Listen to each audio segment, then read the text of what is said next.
Hola todos! Perkenalkan, kami dari kelompok 8, Tepace, yang beranggotakan saya, Nicholas Immanuel Setiawan Putra, NIM 14320.035.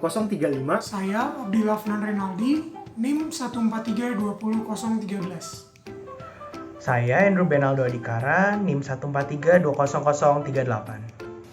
Perkenalkan, nama saya Bonaventura Fernaldi dengan NIM 14320.033 dan inilah presentasi dari kelompok kami. Pada kesempatan kali ini, saya akan menjelaskan mengenai latar belakang dari tepache. Minuman tepache berasal dari zaman prakolonial di Meksiko.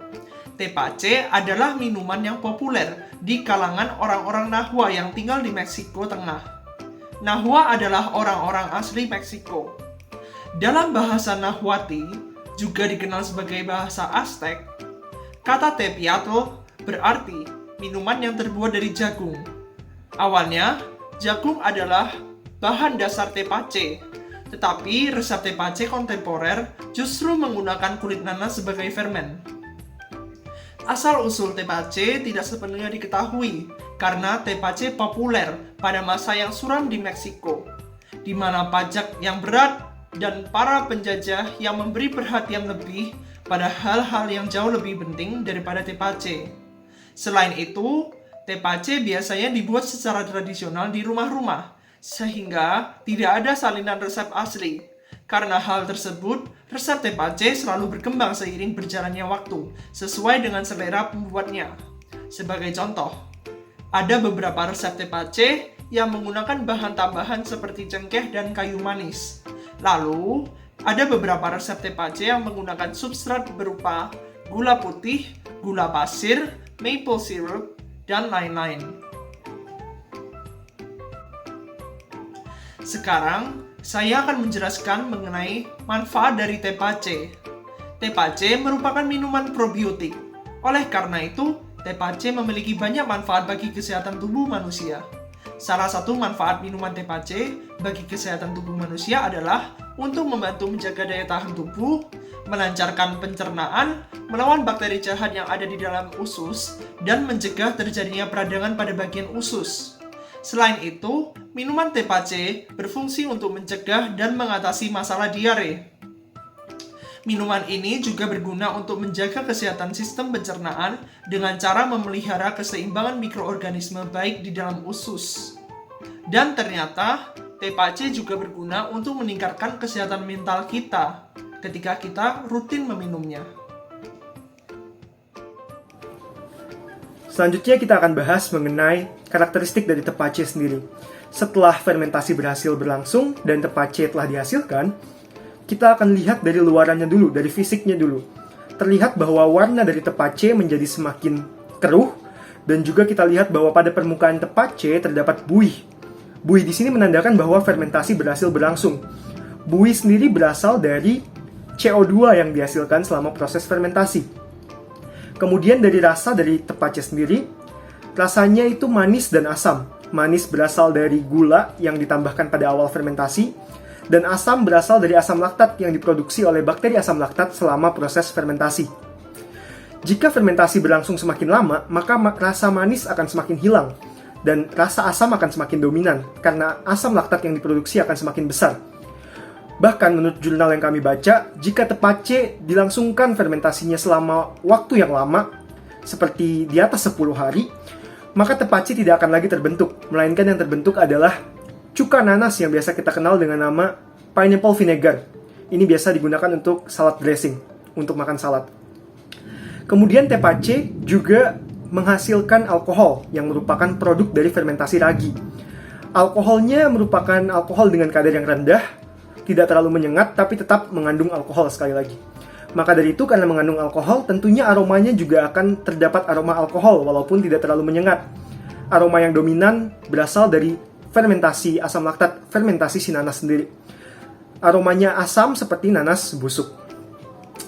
Kemudian kita tahu bahwa tepache merupakan produk fermentasi probiotik, ya, merupakan minuman probiotik. Tentunya tepache menyehatkan tubuh kita, menyehatkan organ pencernaan kita. Tepache sendiri mengandung banyak kandungan gizi Kandungan vitamin seperti vitamin A, vitamin C yang didominasi oleh vitamin C tentunya, vitamin B dan juga ada mineral seperti magnesium. Dan juga karena ini merupakan minuman probiotik, kita tahu ini mengandung banyak bakteri yang sehat, bakteri yang baik untuk tubuh kita. Juga karena bakteri asam laktat yang terkandung dalam tepache ini, tepache menjadi semakin tahan dari pembusukan. Karena bakteri asam laktat dapat menciptakan suatu senyawa antimikroba yang kita kenal dengan nama bakteriosin. Selain itu juga, bakteri asam laktat akan menciptakan pH lingkungannya menjadi rendah, menjadi pH asam. Dengan begitu, bakteri pembusuk yang biasa hidup pada pH netral dan pH basa tidak akan tumbuh dan tepache menjadi awet dan tahan lama. Berikutnya, saya akan menjelaskan mengenai jenis fermentasi pada tepache. Jenis fermentasi dapat dibedakan berdasarkan jenis produk yang dihasilkan, proses, dan kebutuhan oksigennya. Nah, berdasarkan jenis produk, tepache tergolong ke dalam kategori heterofermentatif, di mana fermentasi tepache menghasilkan etanol dan asam laktat. Terdapat lebih dari satu jenis produk di sini, makanya disebut dengan heterofermentatif. Kemudian yang kedua adalah dari prosesnya. Tepache tergolong ke dalam kategori fermentasi natural, karena fermentasi tepache melibatkan mikroorganisme yang berada pada kulit nanas secara langsung. Yang ketiga adalah kebutuhan oksigen. Tepache tergolong ke dalam kategori aerotoleran anaerob, karena fermentasi tepache berlangsung secara anaerob, tapi toleran terhadap keberadaan oksigen. Dengan kata lain, keberadaan oksigen tidak membunuh mikroorganisme. Selanjutnya, alat-alat yang digunakan dalam pembuatan tepache antara lain toples atau wadah, kain penutup, karen, saringan, panci, dan pengaduk. Kemudian, bahan-bahan yang digunakan dalam pembuatan tepache antara lain kulit nanas 300 gram, air bersih 700 ml, dan gula pasir 100 gram.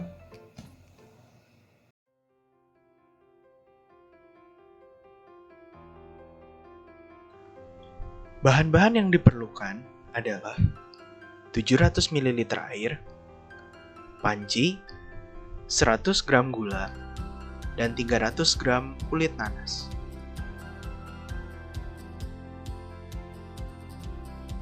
Langkah pertama, cuci kulit nanas hingga bersih. Pencucian dapat dilakukan hingga 2 kali, sampai kotoran pada air cucian kulit nanas sudah hilang.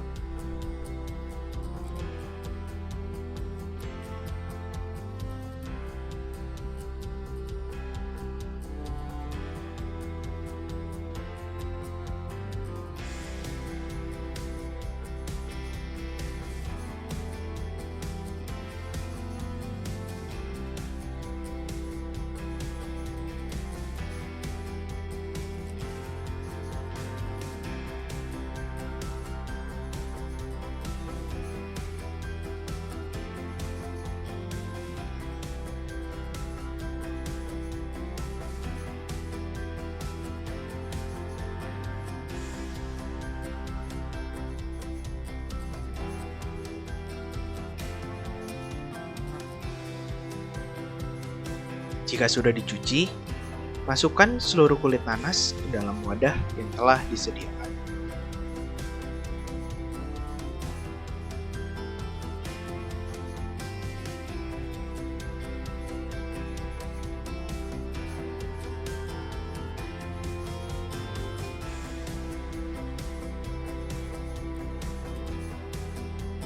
Panaskan 700 ml air dengan gula pasir 100 gram. Panaskan hingga seluruh gula larut dan mendidih agar bakteri pada air mati. Pemanasan harus sambil diaduk agar gula larut secara merata.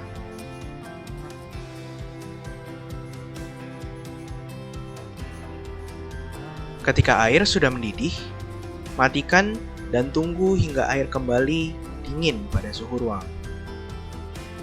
Masukkan air gula ke dalam wadah yang sudah diisi oleh kulit nanas.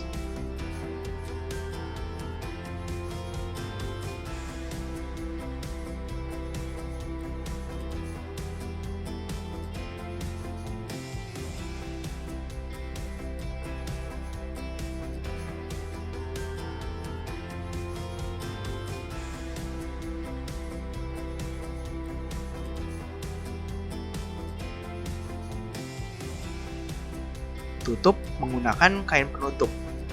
Ikat dengan karet. Pastikan seluruh kulit nanas terendam dengan air, agar tidak terjadi pembusukan. Ketika sudah 2 hari, siapkan saringan, gelas, dan sendok. Buka penutup kain dan ambil seluruh buih yang terdapat pada permukaan wadah.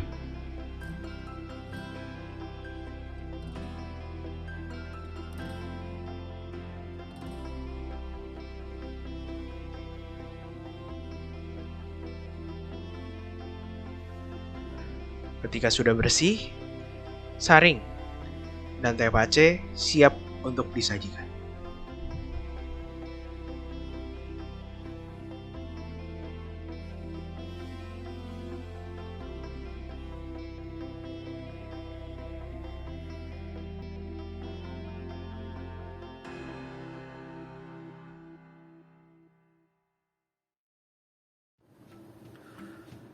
Baik, selanjutnya akan dijelaskan mengenai mikroorganisme yang terlibat dalam proses fermentasi dari tepache.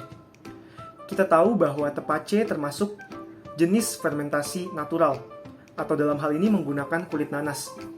Dengan begitu, mikroorganisme yang terlibat dalam proses fermentasi tepache sebenarnya sangat banyak, karena mikroorganisme yang hidup di dalam kulit nanas juga kita tidak dapat memastikannya.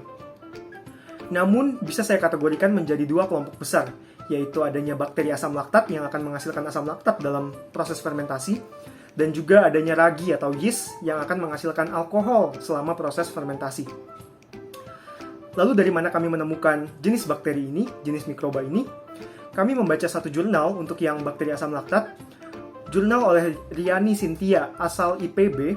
Dari sana ia melakukan percobaan isolasi terhadap bakteri asam laktat yang terkandung dalam nanas. Ia melakukan isolasi dan dilakukan uji yang dilakukan seperti uji ketahanan terhadap pH, uji kepekaan terhadap antibiotik, uji aktivitas antimikroba terhadap patogen uji, dan banyak uji lainnya. Dari sana ia menyimpulkan bahwa bakteri asam laktat yang paling dominan yang terkandung di dalam nanas adalah Lactobacillus plantarum. Maka dari itu dapat kami simpulkan bahwa bakteri asam laktat yang paling dominan yang terkandung di dalam proses fermentasi ini yaitu Lactobacillus plantarum sebagai penghasil asam laktat. Hal yang sama juga untuk ragi. Ragi yang terkandung di dalam nanas, kita tidak dapat memastikannya jenisnya ada apa saja. Karena tentu yang hidup di kulit buah nanas ada beberapa macam mikroba atau beberapa macam ragi. Tapi kami juga melakukan pencarian terhadap jurnal dan kami temukan jurnal yang ditulis oleh Corona Gonzalez asal Meksiko, ya, negara asal dari tepache. Ia melakukan isolasi terhadap tepache, terhadap hasil akhir tepache, dan di sana ia identifikasi ragi apa yang terkandung di dalam tepache. Dan benar saja, ternyata ada beberapa jenis ragi yang terkandung di dalam tepache. Namun strain ragi yang paling dominan yaitu Saccharomyces cerevisiae dengan jumlah 70% dari jumlah total keseluruhan ragi di tepache tersebut.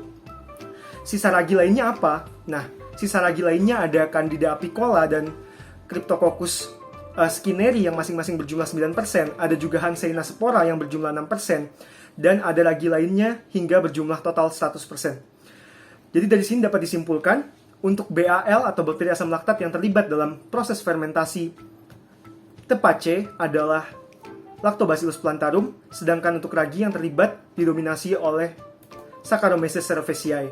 Untuk lebih jelasnya mengenai 2 mikroorganisme ini dan mengenai fermentasinya akan dijelaskan di segmen selanjutnya. Mikroorganisme yang pertama ialah Lactobacillus plantarum. Lactobacillus plantarum merupakan jenis dari bakteri asam laktat.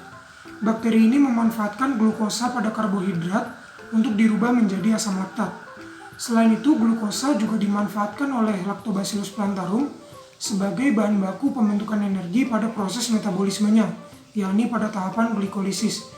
Sehingga pada lingkungan tempat bakteri ini tumbuh harus kaya akan glukosa. Selain glukosa, diperlukan juga nutrisi-nutrisi lain yang mendukung pertumbuhan dari Lactobacillus plantarum, antara lain asam amino, vitamin, urin, dan pirimidin. Selain itu, karakteristik dari Lactobacillus plantarum antara lain merupakan bakteri garam positif, tidak membentuk spora, merupakan bakteri anaerob aerotoleran, tidak memiliki porifirin dan sitokrom, katalase negatif, serta tidak melangsungkan fosforilasi elektron. Seperti yang kita telah ketahui, Lactobacillus plantarum merupakan mikroorganisme yang tergolong anaerob aerotoleran.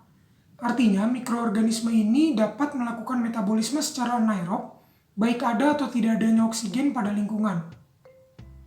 Prosesnya terdiri dari 2 tahap. Yang pertama adalah glikolisis dan yang kedua adalah fermentasi asam laktat.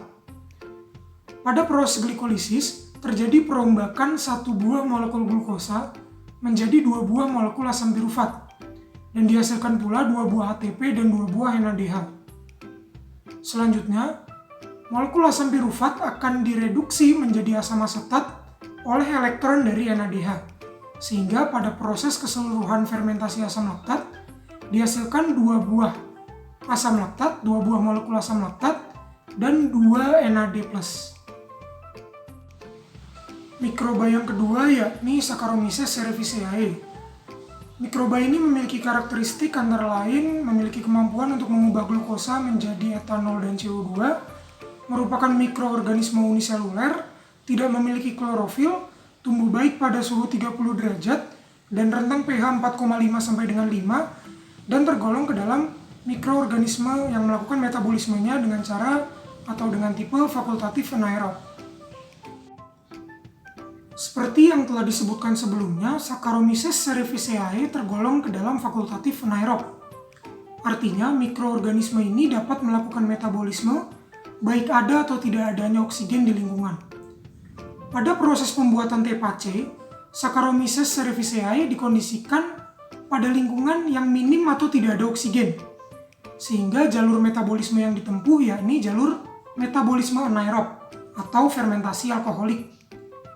Selayaknya fermentasi asam laktat, fermentasi alkoholik juga diawali dengan proses glikolisis, yakni proses perombakan 1 molekul glukosa menjadi 2 molekul asam pirufat, dan dihasilkan juga 2 buah ATP dan 2 buah NADH. Selanjutnya, molekul asam pirufat akan melepaskan gugus CO2-nya menjadi asetaldehid. Reaksi ini akan dikatalisis oleh enzim pirufat dekarboksilase. Asetaldehid kemudian akan direduksi menjadi etanol, dan secara bersamaan NADH akan dioksidasi menjadi NAD+. NAD+ ini akan digunakan kembali pada proses glikolisis berikutnya. Pada bagian selanjutnya akan dijelaskan mengenai potensi produksi TPAC di Indonesia. Berdasarkan data yang diperoleh dari laman pemerintah daerah Provinsi Sumatera Barat, diketahui bahwa produksi buah nanas skala nasional yang selanjutnya dimasukkan ke dalam proses industri pangan, yakni sebesar 702.000 ton per tahun. 80% dari angka tersebut akan dibuang sebagai limbah pemrosesan. Limbah tersebut terdiri dari 2 bentuk. Yang pertama adalah buah nanas yang telah diperas, dan yang kedua adalah kulit buah nanas. Terkhusus untuk kulit buah nanas, mengandung berbagai senyawa organik yang bermanfaat bagi tubuh, seperti karbohidrat sekitar 70% dan serat sekitar 9%. Selain itu, kulit nanas juga memiliki atau mengandung enzim bromelain. Enzim ini sangat bermanfaat bagi tubuh karena enzim ini dapat mengeluarkan atau menghasilkan senyawa yang dapat mencegah terjadinya inflamasi atau peradangan. Ya, inilah tadi presentasi dari kelompok kami, kelompok 8 mengenai TPAC.